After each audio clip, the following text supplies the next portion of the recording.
Salam damai sejahtera Bapak Ibu serta saudara-saudari semua. Untuk mengawali renungan tentang firman Tuhan ini, mari kita bersatu di dalam doa. Tuhan Allah Bapa di surga yang melampaui segala akal, hati dan pikiran kami umat manusia, berfirmanlah kepada kami sebab kami bersedia untuk mendengar, dan atas pertolongan Roh Kudus mampukan kami agar boleh melaksanakan firman-Mu itu dalam hidup kami sehari-hari. Hanya dalam nama Tuhan Yesus kami bermohon kepadamu. Amin.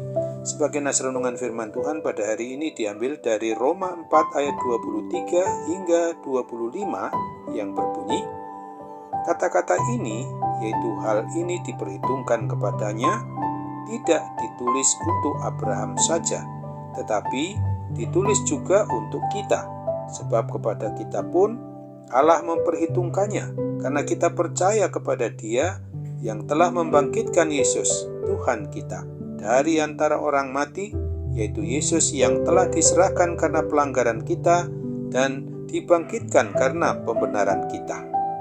Sebagai tema yang diangkat dari nas renungan kita adalah kebangkitan Kristus berguna untuk membenarkan kita umat milik-Nya. Manfaat atau guna kebangkitan dari Tuhan Yesus Kristus mengalahkan kuasa kematian itu ditegaskan bahwa Roh Kudus yang diberikan kepada kita, yang olehnya Kristus memperbarui dan memberikan kita hidup yang kekal, maka benarlah bahwa orang-orang percaya di masa perjanjian lama pun diberikan dan diperbaharui oleh Roh Kudus. Akan tetapi, karya Roh Kudus waktu itu tidaklah dinikmati sebesar dan sekaya pada masa kita di alam perjanjian baru ini. Hal itu karena Kristus Yesus masih belum dibangkitkan. Roh Kudus yang olehnya kita diperbaharui tidak dapat diberikan tanpa Kristus terlebih dahulu dibangkitkan dan terangkat ke dalam kemuliaannya. Maka dikatakan di dalam Yohanes 7 ayat 39, yang dimaksudkannya ialah roh yang akan diterima oleh mereka yang percaya kepadanya, sebab roh itu belum datang karena Yesus belum dimuliakan. Manfaat atau guna dari kebangkitan Kristus jelas bagi kita adalah untuk kebangkitan tubuh kita dari kuasa kematian kekal.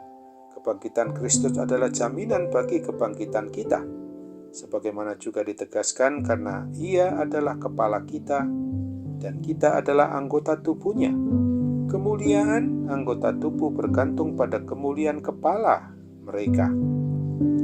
Tentu saja Kristus tetap akan dimuliakan sekalipun anggota tubuhnya masih di bawah kuasa maut.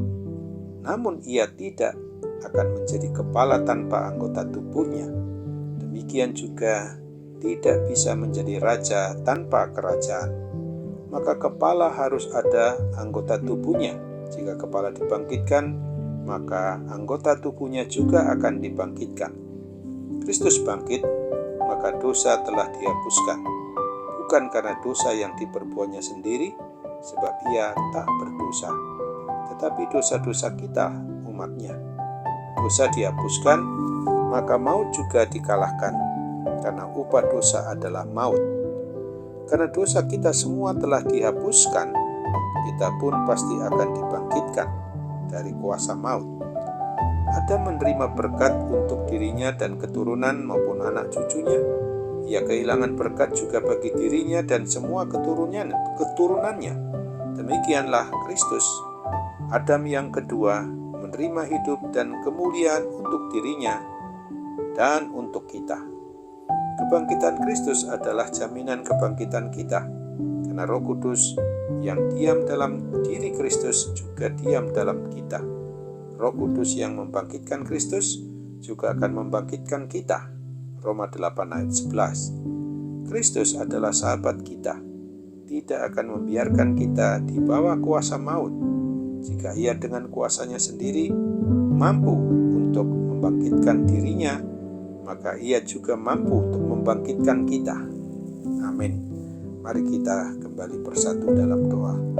Tuhan Allah Bapa di surga, terima kasih untuk firman-Mu yang pada hari ini telah mengingatkan kami kembali bahwa di dalam masa kami telah memperingati hari kebangkitan Tuhan Yesus Kristus. Sungguh itu berguna untuk pengertian iman percaya kami kepadamu bahwa Kristus sudah membenarkan kami sebagai umat milik-Mu dan dosa-dosa kesalahan kami diampuni oleh karena kasih-Mu yang begitu besar bagi kami.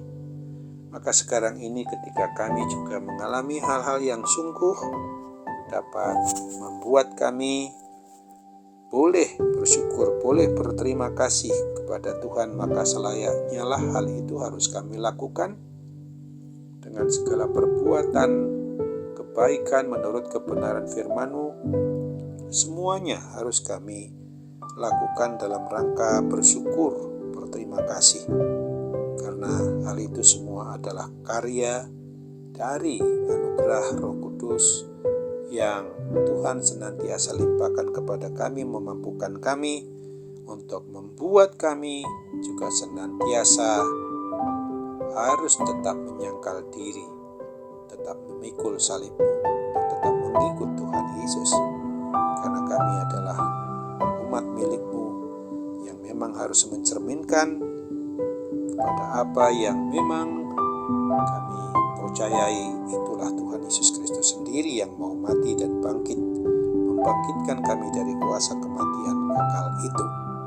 Sekarang segala pergumulan yang kami hadapi, baik itu menyangkut penyakit yang bersifat jasmani maupun yang bersifat rohani, kami percaya Tuhan akan memampukan kami untuk taat dan setia, sehingga ketika kami juga mengalami kuasa sakit penyakit itu, semua yang ada pada diri jasmani rohani kami ini juga boleh disembuhkan karena pertolongan, karena berkat Tuhan melalui sarana-sarana yang terus pasti akan Tuhan pakai untuk menyembuhkan kami. Sambutlah doa kami, sempurnakan dan kabulkan Bapa. Kami bermohon dalam nama Tuhan Yesus Kristus saja. Amin.